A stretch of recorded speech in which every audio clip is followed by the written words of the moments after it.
Messi India tour. Kolkata বাদে অন্যান্য রাজ্যে ইভেন্টগুলো ভালোভাবেই হলো। এখন অনেক মিডিয়া আর ইনফ্লুয়েন্সাররা বলছে আমাদের রাজ্যের নাম খারাপ হচ্ছে। নতুন করে কি আর খারাপ হবে, অনেকদিনই খারাপ হয়ে গেছে। আমাদের কলকাতা ইভেন্ট ছাড়াও যে জিনিসটা নিয়ে খুবই ট্রল হচ্ছে সেটা হলো হায়দ্রাবাদ ইভেন্ট।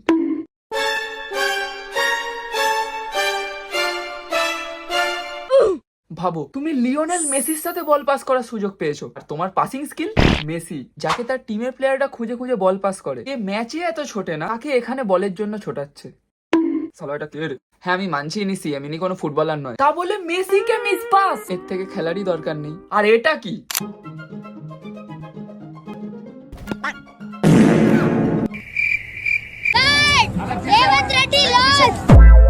এবার ট্রল হও internationally. This Indian politician got absolutely roasted. He makes Messi run, but what is this poster, honestly? But যাই হোক, আমাদের এখানের থেকে তো বেটারই হয়েছে। মুম্বাই ইভেন্ট। ইভেন্টটা মাইরি আলাদাই ছিল। God of cricket mate with god of football, two football legends in one frame. আমাদের ফুটবল লেজেন্ড যখন মাঠে ঢুকছিল তখন তার নামে চ্যান্টিংটা তো আলাদাই ছিল। কিন্তু আমাদের এই লেজেন্ডকে মেসির নামে জার্সি না পড়ালেও হয়তো হতো। এই ইভেন্টটা নো ডাউট ভালোই ছিল, কিন্তু এটা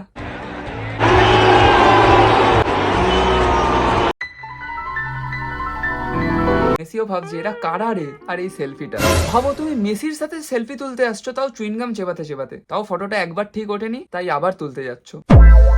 বাট আমার সব থেকে যেটা বেস্ট লেগেছে, সিরিয়াসলি জাস্ট ভাবো, লুইস সুয়ারেস কে নাটমেক আর একটু হলে কামড়েই দিত। বাট রেসপেক্ট টু বোন। ভাবো, আমাদের ইন্ডিয়াতেও কত ট্যালেন্ট আছে। দিল্লি ইভেন্ট। এই ইভেন্টটা খুব একটা বড় ছিল না, কিন্তু এখানেও গ্যাদারিং শুরু হয়ে গেছিল। বাট ম্যানেজমেন্ট ঠিক সময় মতো কন্ট্রোল করে নেয়। আমাদের ইন্ডিয়ান ক্রিকেট জার্সি দেখে মেসি, ওই স্টার গুলো ফুটবল ওয়ার্ল্ড কাপের ভাবছিল। এটা দেখার পর ডিপলের ওপর আমার রেসপেক্ট আরো 1000 গুণ বেড়ে গেল। হ্যাঁ, আর এই গোট ট্যুরে আরেকটা যে জিনিস নিয়ে লোকে অনেক কথা বলছে সেটা হলো ডিপলের এই স্যান্ডো গেঞ্জি। মেসির ভারত সফরে নজর কাড়লেন স্যান্ডো গেঞ্জিতে বডিগার্ড ডিপল। তাই মেন ক্যারেক্টার হওয়ার জন্য আমাদের টাইগার ভাইও এরকম ড্রেস পরে আসে শীতকালে।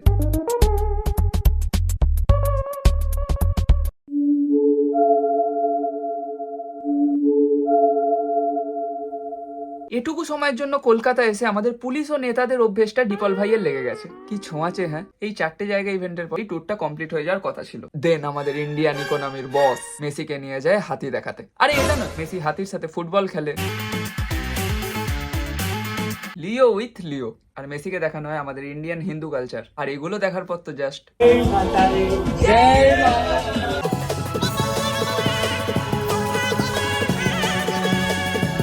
এই গোটা ইন্ডিয়া ট্যুরের মধ্যে হয়তো মেসি সব থেকে বেশি এখানেই এনজয় করেছে। আম্বানিজি ট্যুর শেষে মেসি ইনস্টাগ্রামে পোস্ট করেছে, আর ব্যাকগ্রাউন্ডে একটা বেঙ্গলি গান।